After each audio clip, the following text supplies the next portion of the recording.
The ability to do arithmetic wasn't the only thing the Sumerians needed for their civic programs.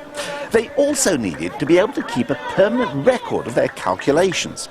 But hold on, the written word hasn't been invented yet. Numbers, it seems, were the world's first writing. Aconteceu assim. Números específicos de peças eram colocados em envelopes de argila por segurança. Os envelopes eram então fechados. Mas após fechar o envelope, como você se lembraria de quantas peças ele continha? Tinha um probleminha aí. Mas espera um pouco. Pegava-se outra peça para fazer marcas no envelope. Tantas marcas quanto fossem os cones colocados lá dentro. Então, alguma mente brilhante percebeu que o envelope não era necessário. Na verdade, nem os cones eram. Bastava simplesmente fazer as marcas diretamente em um tablete de argila e pronto. Tinha-se o registro dos números. A noção de escrita havia nascido. Os matemáticos sumérios já conseguiam manter registros permanentes de seus cálculos que podiam se tornar mais complexos do que nunca.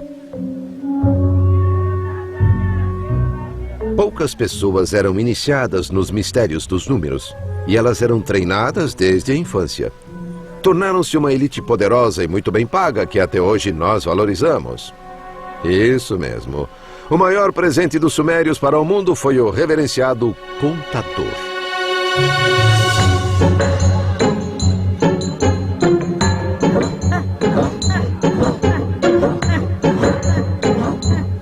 O número 1 foi disciplinado e organizado como jamais fora. Tornou-se uma ferramenta poderosa que podia ser usada, por exemplo, para construir impérios. Exatamente o que aconteceu com o número 1 em sua encarnação seguinte. O número 1 se torna uma medida.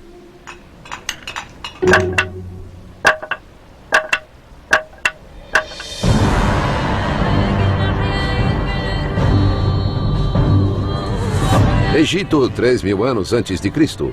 Nas mãos dos sumérios, o 1 havia se tornado parte de um complexo sistema de contagem. Os egípcios iriam estender seus talentos ainda mais. Além de caminhar lentamente, não sorrir e manter-se em formação, os egípcios amavam coisas grandes. Grandes edifícios, grandes estátuas e grandes exércitos. Também criaram números realmente grandes. E o modo como eles os escreviam nos oferece um fascinante reflexo da hierarquia da sociedade egípcia. Primeiro, os números do homem comum, do dia a dia. O número 1 era representado por uma simples linha.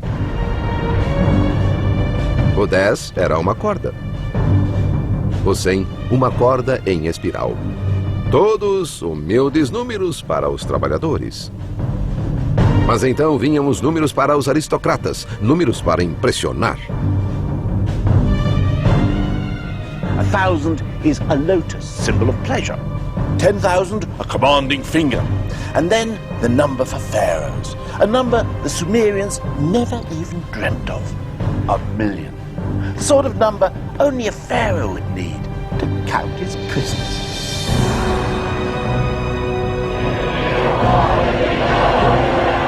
Era o primeiro 1.000.000 da história. E o símbolo que eles usaram foi o de um prisioneiro implorando perdão.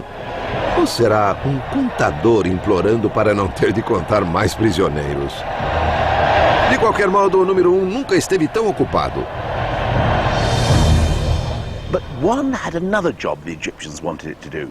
Perhaps the most important job of all.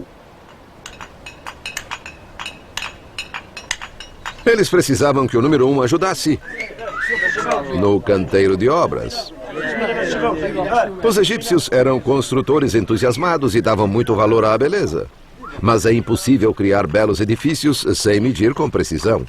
E não dá para medir com precisão sem saber qual é a sua unidade. Ou seja, o que você quer dizer quando se refere ao 1.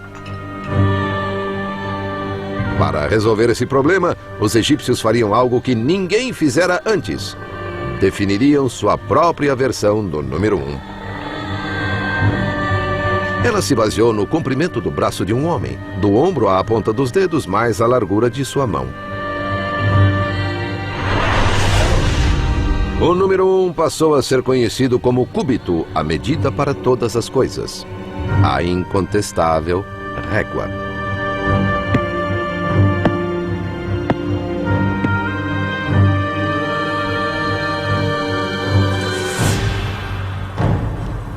Estes uns oficiais, os cúbitos mestres de tão importantes, eram guardados com todo o cuidado nos templos.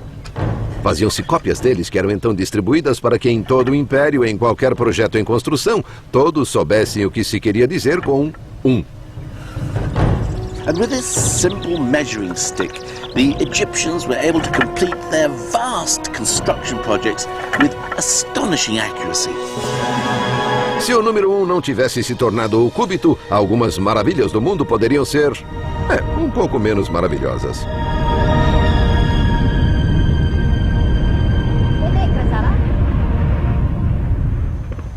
By transforming one from counting things to measuring things, the ancient Egyptians hadn't just opened up a whole new world of bespoke tailoring and fitted carpets. They had made one the measure of all things. One had become the ruler. But its destiny was even more special. One was about to become the essence of the universe.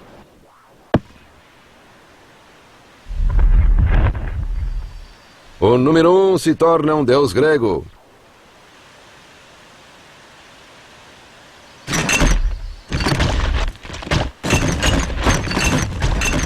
It all began about 2,500 years ago in ancient Greece, or modern Greece as it then was, because of a chap by the name of Pythagoras. Pythagoras. Did he have a theory or something? The square of the hypotenuse in a right-angled triangle is equal to the sum of the... That's right, Pythagoras' theorem. Bit of a bore, I never quite understood it. Well, actually, I think that Pythagoras was a pretty interesting bloke. Oh, yeah? He had a school in which all his pupils had to give up their worldly possessions, eat only vegetables, and swear never to touch beans. Why on earth not? Pythagoras believed that when you fart, a bit of your soul escapes.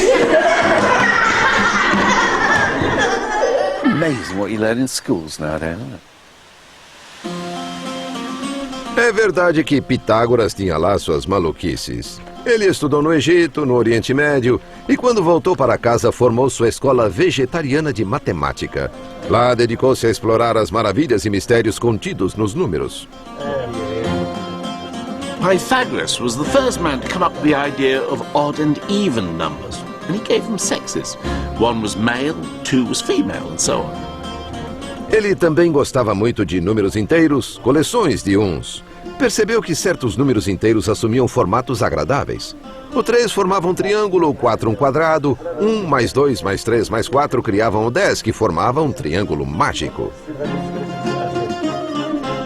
Pitágoras também estava convencido de que o 1 acabaria ajudando a explicar uma das principais dúvidas filosóficas da época. The Greek philosophers were forever trying to find out the one thing that everything is made of. One philosopher said everything's made of fire, another air, another water. Pythagoras said that everything was made of numbers, including music. To find out what Pythagoras meant, I've come to the Waterbury Garden Centre in Oxfordshire. Oh, thank you very much. All I need now is a mathematician. Oh, I'm a mathematician. Oh, what a bit of luck. But if you want to find out about Pythagoras, music and maths, we're going to need some pots of rather different sizes. Good Lord. Perfect. Pythagoras wanted to understand why certain combinations of notes sounded so beautiful and harmonious. So if we play a pot, we get a note, la. But if I combine it with the note of this pot, la, it's rather a bad combination. Let's listen to them together.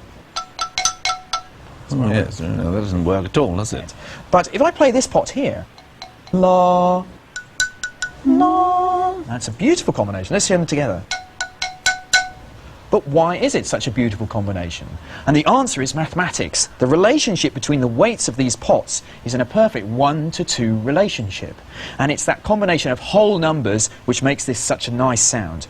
As opposed to the first pot, this is sort of a 1 to 1.264, not a nice whole number relationship, which is causing the bad sound. So Pythagoras is saying that the harmonies are combinations of whole numbers. That's right. Numbers that are collections of ones. Pythagoras realised that these whole numbers are really why things sound so beautiful, and it excited him so much he realised that really mathematics was the base of everything, that it would explain musical harmony and the cosmos, and this is why he coined the phrase the music of the spheres. So, shall we? Oh, I don't see why not, yes.